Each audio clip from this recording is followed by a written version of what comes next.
पशुपालन मंत्री जोराराम कुमावत ने कहा, पिछले 15 महीनों से मुख्यमंत्री के नेतृत्व में गौशालाओं के लिए, गाय के समर्थन के लिए, पशुओं को न्याय के लिए बहुत सारी योजनाएं शुरू की है, जिनका लाभ आज गौशाला को भी मिल रहा है और पशुपालकों को भी मिल रहा है। राजस्थान के 3000 गौशालाओं को अनुदान देते हैं। पहले अनुदान 40 रुपए बड़े पशु का और छोटे गोवंश का 25 रुपए था। मुख्यमंत्री ने नया बजट निकालकर 10 से 15% की बढ़ोतरी की। सरकार की ओर से एक अनुदान के रूप में राशि जाती है, जिनसे गोपालनों का सहयोग होता है। गौशालाओं को आत्मनिर्भर बनाने के लिए इस बार हमने 100 गौशालाओं को गौ कास्ट मशीन देने का काम किया है। 100 गौशाला तक वह मशीन पहुंच गई है, जिसको कास्ट बना करके वह बाजार में बेच करके गाय की कास्ट है उसे लोगों को उपलब्ध कराने का काम करते हैं। और गौ कास्ट बना करके वो बाजार में बेच करके उनके आय में भी वृद्धि करती है और लोगों को गाय की जो है कास्ट है वो उपलब्ध कराने का काम भी करती है। तो इस तरह से जो गौशालाओं को और भी हम मजबूत करने का काम कर रहे हैं। गौशालाओं में इस बार जैसे पिछले साल हमने 1205 करोड़ रुपए का अनुदान दिया था, अभी इस वर्ष है ना अप्रैल, मई, जून और जुलाई, ये 4 महीनों का हमने अनुदान 3043 पात्र गौशालाओं को 546 करोड़ का अनुदान इस बार दे दिया और इसमें 13,12,500 जो गोवंश लाभान्वित हुए। आने वाला जो ये सेकंड फेज़ का अनुदान है वो प्रक्रियाधीन है और वो होगा नवंबर से लगाकर मार्च महीने तक 5 महीने का अनुदान।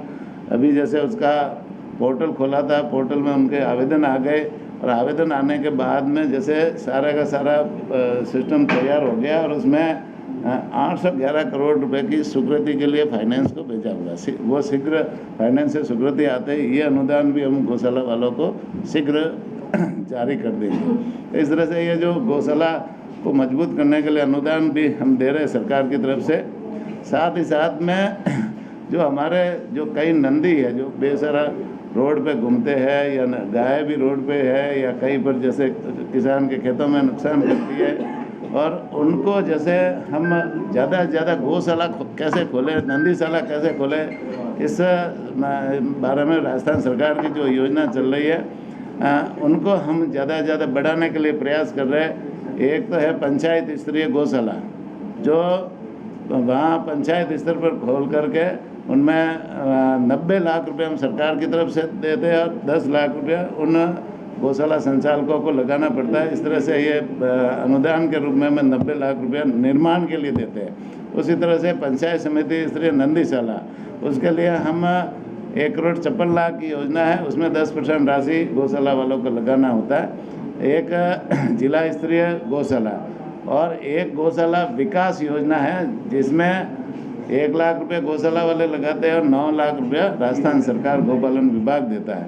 तो इस तरह से ये सारी योजना है इन गौशालाओं को और बढ़ावा देने के लिए, जैसे ज़्यादा से ज़्यादा पंचायत स्तर पर गौशाला खुले, पंचायत समिति स्तर पर नंदीशाला खुले, तो ये जो बेसहारा जो अपनी गोवंश है या जो नंदी है उनको हम गौशाला में रख करके उनकी ज़्यादा से ज़्यादा सेवा कर सके, इस दिशा में जैसे सरकार काम कर रही है।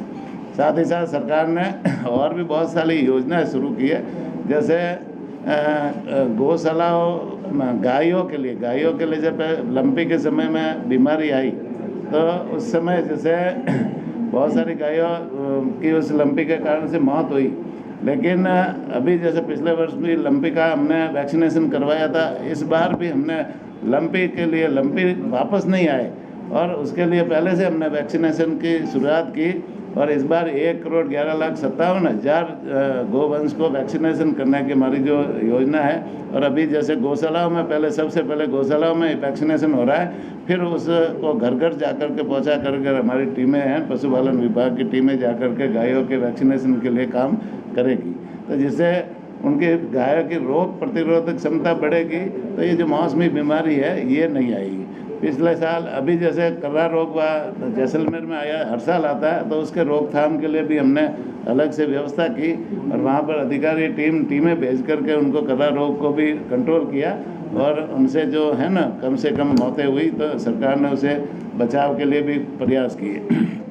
इसके जैसे गायों के जैसे ना ये नस्ल सुधार के भी काम हमारी सरकार काम कर रही है। जैसे अभी ब्राज़ील से हमने 2380 सीमन के डोज मंगवाए जो भारत सरकार के माध्यम से, ब्राज़ील में हमारी जो देसी नस्ल की गाय पहले गई होगी गुजरात से, राजस्थान से, और वो गिर गाय थी। गिर गाय का, वहाँ की गिर गाय वो